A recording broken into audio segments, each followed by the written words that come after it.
Hey guys, Connor here, also known as Movie Snapper, here to talk about Cenotaph Road by Robert E. Vardeman.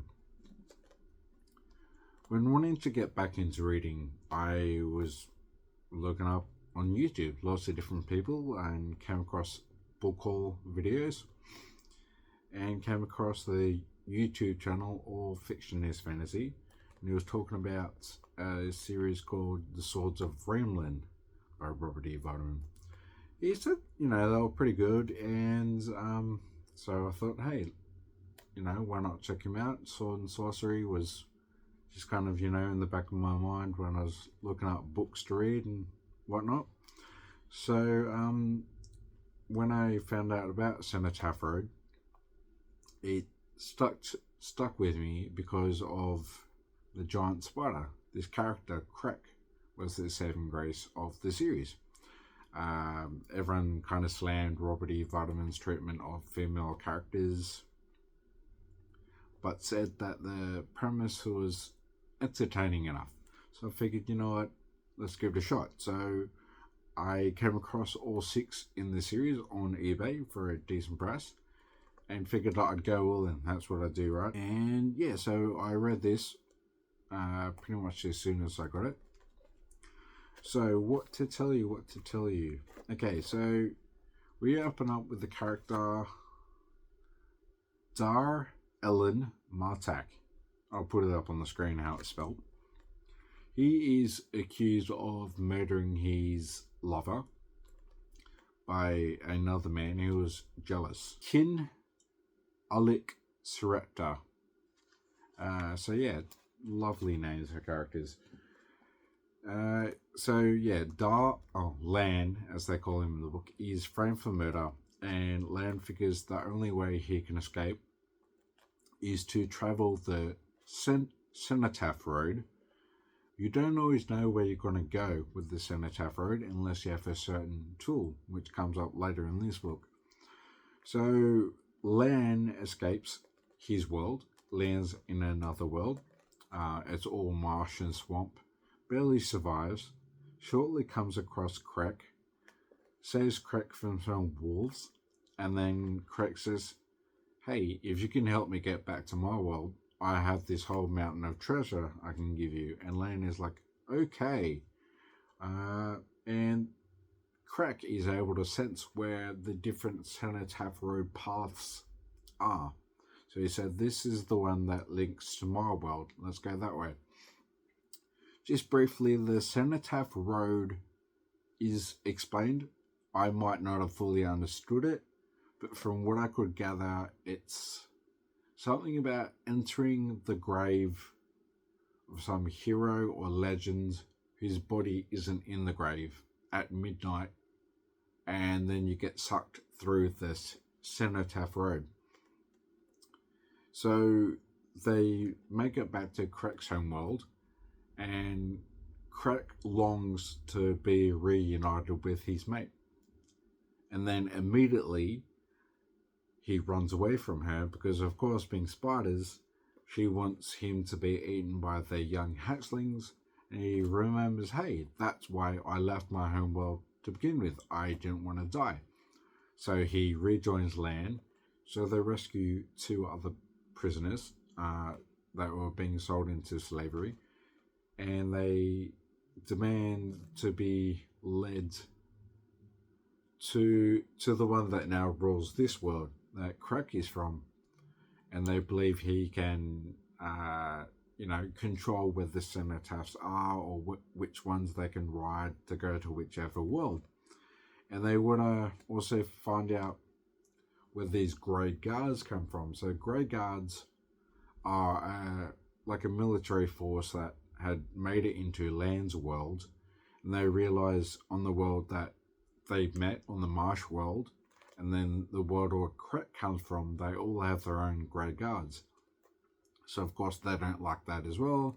It's an oppressive force that are trying to exude the will of the bad guy in Crack's world. The tyrant that's trying to rule it now. So they go to see him and demand answers. And that's pretty much the plot. So yeah, it sells itself as a sword and sorcery with some sci-fi elements. And from my small understanding of sword and sorcery and what it's meant to be or what it encompasses, this fits the bill. There's plenty of literal swordplay and fights throughout the book. There's some basic magic where nothing is really kind of bogged down in great detail or the limits and what they all are. And then they're going against a magical tyrant. It's a quick read, just over 200 pages. There's lots of action throughout that breaks apart the expositional dialogue or the scenes of walking along and traveling.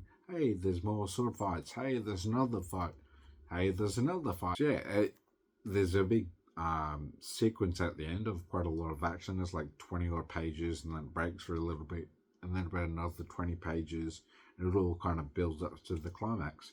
Vardeman does a pretty good job with his writing. It's generally quite simplistic. So it reads easy because of that, and it flows quite well and is quite fast in the way it's written too. So it just, you get through it pretty quick. Although he does bog himself down with some needless details or over explanation, which I feel kind of takes away from like the cool factor he was trying to bring into the world.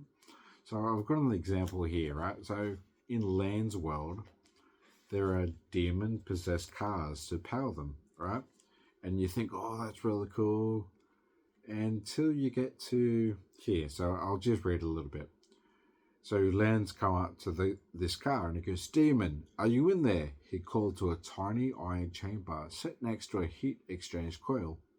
"Of course I am, you silly human. Where else would I be?" The demon sounded petulant.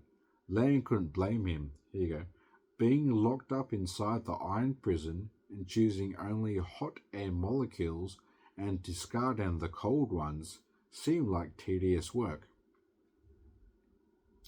So yeah, that's how the demon is able to power the car, is it separates hot air molecules and cold air molecules.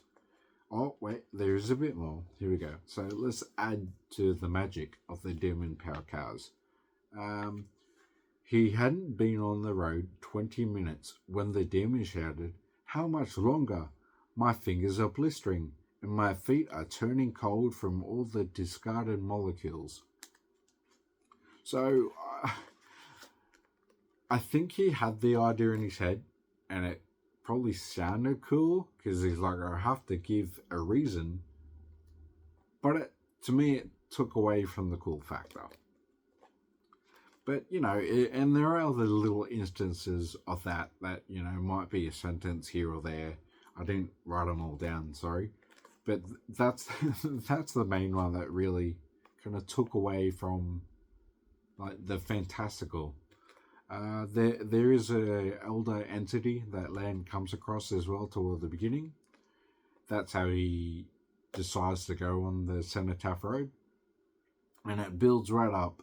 There's 6 books in the series that they pretty much ends on, I don't want to spoil it, but they find someone or something that will directly tie to the sequel. I can tell because of the title of the book, right?